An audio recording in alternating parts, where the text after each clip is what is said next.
우리 앞에서 찬양 인도하는 찬양팀들이 정말 점점 가면 갈수록 은혜가 되는 거예요. 그죠? 저는 기도하고 있습니다. 다니엘 기도회 앞에 서서 우리 찬양팀이 찬양을 인도할 날이 돌아오게 해달라고 기도하고 있는데 조만간 있어질 거라고 저는 믿습니다. 그래서 하나님 앞에 찬양을 통해서 저 열방을 향해서 뻗어나가는 힘노수 찬양단 다 되기를 저는 기도하고 축복합니다. 우리 또 수준 높은 우리 악기팀들 정말 감동적이고요. 무엇을 어떤 한 사람 한 사람 볼 때마다 너무나 소중한 사람들, 자기의 주어진 정말 잘할 수 있는 달란트를 하나님 앞에 드린다라는 것은 정말 너무나도 고귀한 황금 같은 그런 믿음의 행위다라고 볼 수 있습니다. 이런 황금 같은 믿음의 행위가 여러분들에게 반드시 미래에는 하나님이 여러분들을 사용하셔서 반드시 축복의 길로 하나의 간증의 주인공이 되리라 저는 믿습니다. 더욱더 찬양 앞에 하나님 앞에 엎드리고 겸손하게 높여드리는 우리 찬양팀들 다 될 수 있기를 바라겠습니다. 저는 오늘 이제 말씀을 통해서 생각할 수 있는 것은 이스라엘 백성들이 이제 가나안 땅에 이제 그 애굽 땅에 나와서 그리고 광야에서 40년 동안 머물다가 드디어 가나안 땅에 앞에 두고 있는 상태에 놓였을 때 하나님께서 백성들을 불러 모으죠. 그리고 말씀하십니다. 너희 열조 조상들에게 맹세했던 그 맹세를 그 언약을 나는 끝까지 지킨다. 그리고 너희들에게도 너에게 언약을 맺은 것을 너희들이 지키기를 원한다라고 이게 하나님이 말씀하시면서 내가 광야에서 너희들을 이끌고 여기까지 오게 됐는데 너희들은 광야에서 이제 가나안 땅으로 들어가게 되면 가나안 땅을 차지하게 되는데 가나안 땅을 차지하게 되면 너희들은 그 가나안 땅에 살고 있는 족속들 뭐 가나안 족속, 휘 족속, 여부수 족속, 브리스 족속, 기르기리 족속 뭐 등등 여러 족속들이 있는데 그 족속들과 언약을 맺지 마라 그런 얘기를 해요. 그리고 또 한 가지는 그 우상 다시 말한다면 그들의 제단을 전부 다 없애라. 그리고 저들을 추방시켜라. 내쫓아라. 죽이든지 내쫓아라 라고 하나님이 이스라엘 백성들에게 언약 그리고 경고의 메시지를 하나님 주셨어요. 그런데 그 말씀을 들었던 백성들은 예, 알겠습니다. 그렇게 하겠습니다. 아멘. 이게 했다는 거예요. 이렇게 대답해놓고 막상 가나안 땅에 딱 들어가니까 그들이 하나님의 약속과 하나님의 경고함을 무시하고 자기 멋대로 하나님의 약속을 파기시켰어요. 그리고 저들에게 이스라엘 백성들이 가나안 땅 백성들을 물리치지 않고 그들과 언약을 체결하고 서서히 점점 시간이 흐를수록 바로 뭐냐면 그들의 믿고 있는 우상들과 함께 같이 맞물려서 옛날에 좋지 않았던 그 습관, 옛날의 과거로 돌아가는 그 못된 습관이 젖음으로 말미암아 이스라엘 백성들이 하나님의 언약을 파기시키고 그들은 불순종을 통해서 상당히 어려운 문제가 발생이 되고 말았다라고 하는 것이죠. 자, 우리도 이런 거를 느끼죠, 그죠? 우리가 하나님의 설교를 들을 때나 아니면 기도할 때나 그리고 우리가 서로 말씀을 나눔을 가졌을 때나 우리는 때론 도전을 많이 받아요. 그죠? 설교를 통해서도 감동을 받고 도전을 받아요. 내가 이렇게 살면 안 되겠구나. 이렇게 살아야 되겠구나. 나 이런 삶을 마감하고 청산하고 정말 거룩한 삶을 살아야 되겠구나. 경건한 모양만 갖추는 것이 아니라 경건한 능력으로 내가 살아야겠구나라고 하는 강력한 결단을 늘 우리는 하고 살아요. 그리고 늘 아멘합니다. 그리고 또한 결단도 하고 또 하나님 앞에 약속도 하죠. 또 기도하다 보면 성령의 감동이 밀려오죠. 감동이 밀려올 때마다 하나님 내가 이렇게 살겠습니다라고 결단하죠. 성령의 감동을 주시는 것은 하나님이 내게 무엇입니까? 약속으로 주어지는 언약의 말씀일 수도 있는 거죠. 그럴 때마다 늘 감동을 받아요. 감화를 받아요. 그러면서 이스라엘 백성들은 그렇게 알겠습니다. 그렇게 하겠습니다. 아멘. 하지만 우리가 하나님 앞에 감동을 받아서 은혜 받을 때까지는 은혜 받는데 막상 하나님께 결단하고 약속까지는 하는데 실질적으로 삶의 필드에 들어가게 되면 우리가 그 약속들을 전부 다 어기고 하나님의 약속대로 삶을 살아가지 못하는 초라한 인생으로, 초라한 모습으로 우리가 전락하는 경우들이 너무 많다라는 거죠. 그럼 나는 하나님 앞에 약속도 하고 결단도 잘하지만 왜 나는 이렇게 말씀대로 주님의 뜻대로 그리고 주님의 십자가의 길을 걸어가지 못하는 이유가 뭘까라는 이 무기력함 앞에서 우리 속절없이 무너지는 우리 모습들은 여러분만 있는 것이 아니라 저에게도 충분히 있는 일들이라는 거죠. 목사는 왜 예외일까요? 목사도 예외 아니죠. 자, 이렇게 수 없는 약속들이 주어지는 가운데 우리가 하나님 앞에 결단한 것을 하나씩 하나씩 옮겨가면서 우리가 적용하며 나가게 되면 우리는 삶에 그만큼 하나님이 약속한 대로 변화가 일어나게 되고 우리에게 능력 주시는 자 안에서 모든 것을 할 수 있는 힘으로 살아갈 용기와 희망과 결과를 얻게 되는데, 그런데 그렇게 살지 못하게 되면 점점 어떻게 되느냐면 껍데기만 하려야지 속은 이미 텅 비어 있는, 이미 골물 대로 골맞고 썩을 대로 썩어버리는 텅 빈 그런 정말 외식으로 가득 찰 수밖에 없는 이런 모습들로 전락하고 만다라는 거죠. 그러다 보니까 이게 겉모양으로 포장되어 있는 경건의 능력만, 경건의 모양만 가지고 있다 보니까 어떻습니까? 점점 시간이 흐르면 흐를수록 하나님에 대한 두려움도 점점 사라지게 되죠. 그리고 또한 하나님의 예배에 대한 그런 관심도 사라지게 되고요. 영적인 생각이 아니라 세상적인 생각에 더 사로잡혀서 무게감이 하나님의 영적인 세계가 아니라 세상의 것의 무게감이 더 비중이 크다 보니까 이제는 영적인 사람에서 육적인 사람으로 바뀌어지는 것은 그때 이스라엘 백성들에게만 해당되는 이야기가 아니라 오늘날 우리 살아가는 현대 그리스도인들에게도 동일하게 적용되는 말씀이다라고 볼 수 있다는 거죠. 이렇게 연약한 우리의 모습, 저도 마찬가지고 여러분들도 마찬가지고, 이런 문제 앞에 있을 때 하나님은 이렇게 하나님 앞에 불순종하고 이렇게 믿음으로 살아가지 못하는 이런 모습들을 하나님은 바라보면서 하나님은 가만히 있었을까 하는 거죠. 이러한 상황을 보고 하나님이 가만히 안 계셨다는 거죠. 그들을 불러놓습니다. 그리고 책망을 하죠.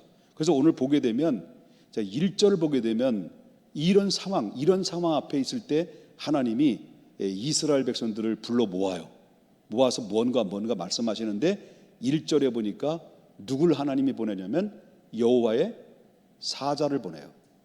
여호와의 사자는 누굴까요? 하나님의 선지자일 수도 있고 하나님의 천사일 수도 있겠죠.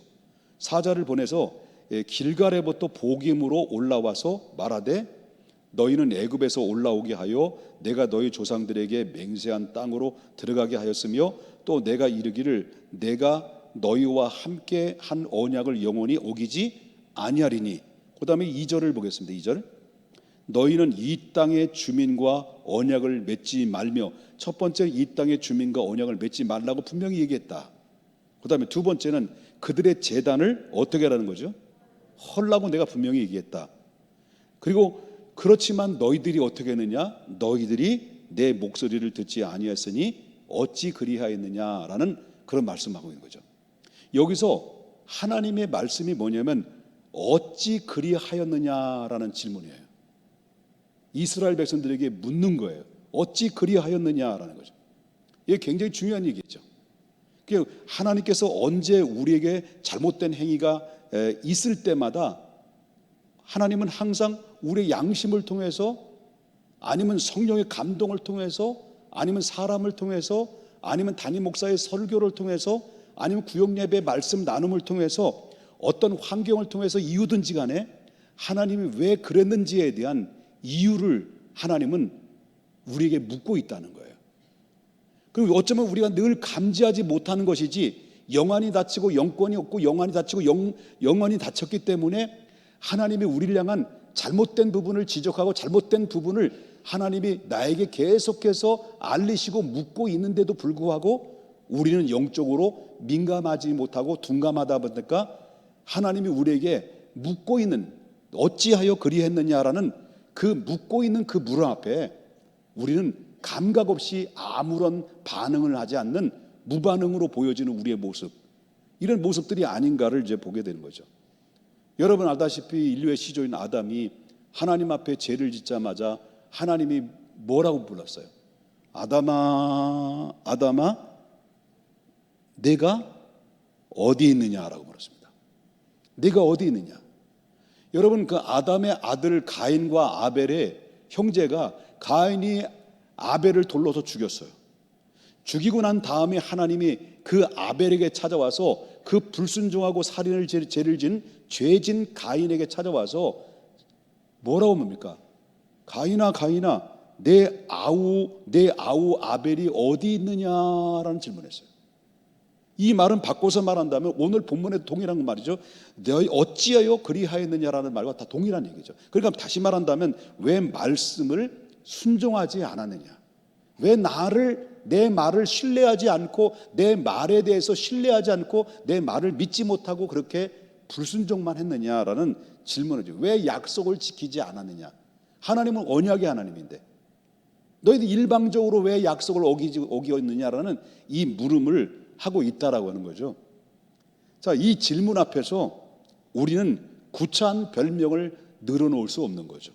이 질문 앞에서 우리는 나름대로 최선을 다했습니다라고 함부로 이야기할 수가 없는 거죠. 우리 이 질문 앞에서 우리의 양심이 이러한 변명은 용납할 수가 없는 거죠. 하나님 앞에서는. 하나님의 사랑은, 하나님은 언제나 사랑의 하나님이지만은 언제까지 우리의 불법과 불경건하고 하나님 앞에 반대된 삶을 살아가는 사람들에게 사랑만 외치는 하나님이냐는 거예요. 하나님의 안에 속성 안에는 공유적 속성, 비공유적 속성을 가지고 계시지만 여러분, 속성 중에서 하나님은 사랑이 있고 하나님 공유가 있고, 공의가 있는데 우리가 잘못된 길을 갈 때 계속 묻고만 계시는 게 아니라는 거예요. 묻고만 계시는 것이 아니라 우리의 잘못된 길을 갈 때마다 하나님 어떤 때는 우리를 공의의 심판을 내리시는 하나님이라는 걸 알아야 돼요. 한도 끝도 없이 기다리고 있지만은, 그러나 언약을 깨트리고 일방적으로 하나님 앞에 불순종의 길로 무한 질주하게 되면 하나님께서 그 앞에서 제동을 걸으시고 그 앞길을 막으시고 그리고 징계를, 공의의 심판을 내리시는 것을 보게 된다라고 하는 거죠. 그렇기 때문에 하나님의 심판 앞에 질문을 던져질 때 하나님의 앞에 우리한 정말 책임 있는 하나님의 심판이 임하기 바로 직전에 우리가 불순종하는 길을 걸어가든 우리가 하나님 앞에 반대의 길을 걸어가든 불경건한 삶 속에 살아가는 그동안은 하나님 계속해서 사랑의 음성을 통해서 내가 어찌하여 그리게 했느냐, 내가 어찌하여 그리했느냐라는 이 질문 앞에 그 자리에 잠깐 멈추고 잠깐 돌이켜보고, 그리고 주님이 나를 향해서 손짓하며 나를 부르시는 사랑의 그 크고 부드러운 손을 바라볼 수 있는 안목을 열고 내가 돌이키는 그런 모습으로 행하지 않으면 결국 어떻습니까? 우리는 그 하나님의 더 이상 사랑을 멈춰지고 그다음에 징계의 공의의 심판이 임하게 되는 것이다. 그 공의의 심판은 누구를 통해서 하시느냐라고 그럴 때, 자, 3절 보겠습니다. 그러므로 내가 또 말하기를 내가 그들을 너희 앞에서 쫓아내지 아니하리니, 누굴 쫓아내지 않? 너희들이 쫓아내지 않았으니 내가 쫓아내렸지 않냐? 가나안 족속들 다 내쫓으라고 그랬잖아. 그 너희들이 쫓아내지 않았으니 나도 그들을 쫓아내지 않겠다. 그러나 그 대신 그들이 누구의 옆구리를 친다는 거예요? 너희 옆구리의 가시가 될 것이며 그들의 신들이 너희에게 올무가 되겠다. 다시 말한다면 너희들이 그들을 일곱 족속을 물리쳐라, 다 내쫓으라고 했는데도 불구하고 하나님 말씀 불순종했으니 나도 그들을 내쫓지 않겠다. 그러나 내쫓지 않는 그 가나안 족속이 오히려 너희들에게 화가 돼서 가시가 돼서 너희 옆구리를 치게 될 것이다. 염장을 지르겠다는 거예요. 그리고 뭐냐면 그들의 신을 섬기고 있는 그 신들이 오히려 너희들을 너희들의 신앙을 무너뜨리게 되고 너희들이 초라한 존재가 돼서 엄청난 그런 시련들이 임하게 될 것이다라고 하는 것을 보게 되는, 여기까지 우리는 가서는 안 된다는 거예요. 여기까지. 하나님의 사랑으로 계속해서 내가 어찌하여 그리하였느냐라는 질문 앞에 있었을 때 그 질문, 사랑의 음성, 그 온유한 음성, 그리고 크고 부드러운 손 앞에 손을 흔들고 있는 그 하나님의 손 앞에 주님, 내가 잘못됐습니다. 여기서 멈추겠습니다. 내가 돌이키겠습니다. 다시 돌아가겠습니다라고 하는 하나님 앞에 고백과 돌이키는 삶을 살아갈 때 하나님은 여기서 멈추시는 거죠. 그런데 여기서 멈추지 않고 무한 질주하게 되면 그 안에서 하나님이 바로 그것이 올무가 되고 가시가 되는 그런 결과가 이루어지게 된다라고 하는 것입니다. 이렇게 하나님의 경고의 말씀을 따르지 않았던 결과는 어떠냐? 결과는 자 4절과 5절 보겠습니다. 여호와의 사자가 이스라엘 모든 자손에게 이 말씀을 하심에 이 말씀의 이름에 백성이 뭐했다는 거죠? 소리를 높여 운지라. 그러므로 그곳을 이름하여 복임이라 하고 그들이 거기서 여호와께 제사를 드렸더라. 여기에 하나님의 질문과 준엄한 심판 앞에서 그들은 아무 대답할 수도 없는 거죠. 다만 그들은 뭐예요? 하나님이 사자를 보내가지고 너희들이 왜 그리했느냐, 너희가 어찌하여 그랬냐 질문 앞에, 물음 앞에 그들은 아무 할 말이 없는 거예요.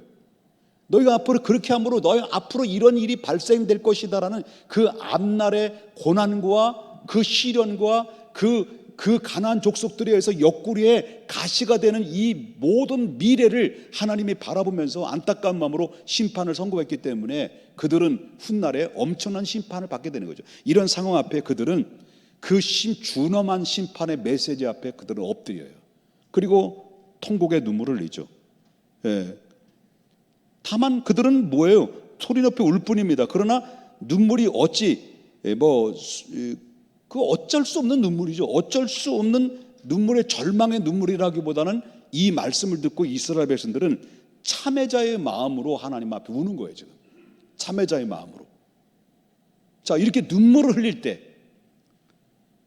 하나님께서 그 눈물을 기쁘게 여기신다라고 하는 겁니다.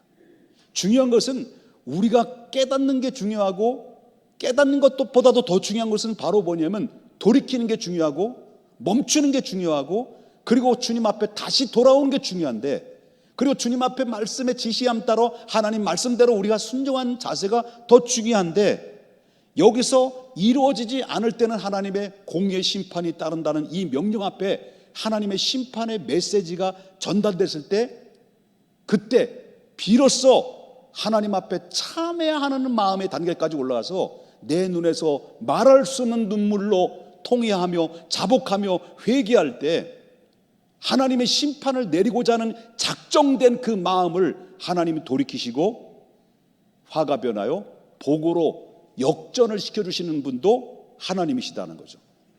그러므로 우리가 어떻게 행하느냐에 따라서 하나님이 이미 다 준비되어 있습니다. 사랑할 준비되어 있고, 용서할 준비되어 있고, 축복할 준비되어 있고, 응답할 준비가 되어 있습니다. 그러나 중요한 것은 바로 뭐냐면 우리는 어디까지 한도에 있느냐라는 것은 한도가 있는 게 아니라, 사랑의 손길이 언제까지 있는 게 아니라는 거죠. 하나님께서 더 이상 계속해서 하나님의 백성들이 하나님 앞에 범죄를 짓고 그 범죄를 향해서 무한 질주를 할 때 하나님이 그대로 무한 질주하고 내려가도록 밑으로 쏟도록 그냥 하나님이 아무런 반응을 갖지 않는다고 한다면 그 사람은 하나님 자녀 아니라는 거예요. 그럼에도 불구하고 내가 무한 질주로 사망의 길로, 심판의 길로 무한 질주로 내려갈 때, 그때 하나님이 앞에 딱 가로막고, 그리고 또한 하나님의 징계를 주시고 옆구리에 창을 주시고 옆구리에 가시를 주었을 때, 하나님이 나를 버리지 아니하셨구나라고 하는 이 사실의 사인을 받아야 된다는 거죠.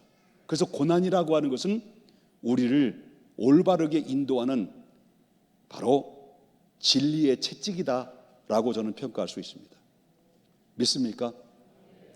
그렇기 때문에 우리가 이 마지막 이 시대에는요, 마지막 이 시대는 하나님이 요구하시는 말씀에 따라서 우리가 민감한 반응을 가지고 살아야 되고요. 요즘 이 시대는요, 오늘도 우리 누군가에서 저의 정보를 주셨는데, 요즘 말이죠, 사람의 지성과 사람의 감성을 능가할 만한 이런 시대가 들어왔어요. 이 기계가, 이 컴퓨터가. 들어왔다는 거예요. 웹 3.0 시대에 들어오면서. 그러면서 이제는 어느 정도까지냐면 설교 준비를 알아서 다 해주는 거예요. 담임 목사는 설교 준비할 필요 없어. 딱 보통만 딱 치면 딱 주제 치고 성경 치고 그리고 성도들의 감동 딱 치고 주제만 몇 가만 딱 치면 알아서 다다다다다 논리 정연하게 설교 준비. 뭐 설교 준비해서 7시간 8시간 막 씨름할 필요가 없어요, 이 시대는. 그래도 제가 설교 준비한 것보다도 월등하게 그 AI 기능이 훌륭하게 설교 한 편을 만들어낸 시대. 그렇지 않아도요, 유튜브나 모든 정보의 인터넷을 딱 치면 설교자가 우르르 쏟아지는 이 시대. 그러나 사람의 감성은 있고 지성은 있는데 영성이 없는 거예요, 영성. 그러다 보니까 이런 시대가, 여러분, 우리 구시대는 이미 다 맛보고 살지만은 앞으로 다음 세대, 여기 있는 10대, 20대의 다음 세대들은요, 어떻게 이 모든 급변하는 시대 속에서 어떻게 일들을 감당해 나갈까? 일론 머스크가 그 일들을 해 나가는데 어느 정도까지는 내 칩까지 받아서 칩까지 박아가지고요, 모든 것들이 인간 세상을 지배하고자 하는 이런 상황들이 지금 엄청나게 빠른 속도로 지금 이루어지고 있다는 거죠. 뭐 빅데이터든지 뭐 등등 이런 상황들이 이루어지는 시대. 이런 현대 속에 살아가는 이 다음 세대들은요, 하나님이 존재에 대한 그 고귀함이, 하나님의 존재에 대한 존재감이 점점 세상에 인간이 말할 수 없는 지식과 그리고 인간이 만들어 놓는 그 모든 기계 문명이나 컴퓨터 문명에 의해서 바로 무엇이냐, 하나님의 존재감이 점점 희석시켜버리고 희미해지게 만들어 놓고 인간 마지막 세상을 만들어가는 이 시대 속에 우리가 무섭게 지금 무서운 속도로 지금 질주하고 있다는 것을 우리 감지하지 않으면 안 된다는 거예요. 그래서 이럴 때 우리 해야 될 일이 뭘까요? 이럴 때 고전적인 진리, 세상은 없어지겠으나 내 말은 영원히 없어지지 않는, 영원히 변할 수 없는, 영원히 변하지도 않는 하나님의 약속으로 이루어진 그 약속은 단 0.001도 오차 범위 없이 다 말씀하셨으면 성취하셨던 것처럼 오직 진리인 변함없는 진리의 말씀을 굳게 붙잡고 나가지 않으면 우리 믿음 지킬 수가 없는 가운데 있을 때, 여러분 이 시간 오늘 지금 현대를 말한다면 오늘 금요 기도에 여러분 청년들처럼, 여기 청년들처럼 이렇게 나오는 청년들은 오늘날 이 시대에 쉽게 찾아볼 수 없는 천연 기념물들이에요.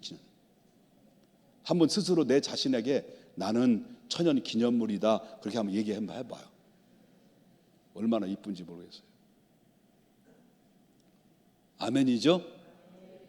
점점 가면 갈수록 논문 필요 없어요. 다 논문 주제 세우고 뭐 머리말 꼬리말 뭐 등등 해서 뭐 주석 달고 뭐 이런 것들이 알아서 착착착착 해주는 시대 속에서 살고 있으니까요, 이제 뭐 걱정할 필요 없어요. 이런 시대가 온다는 거예요.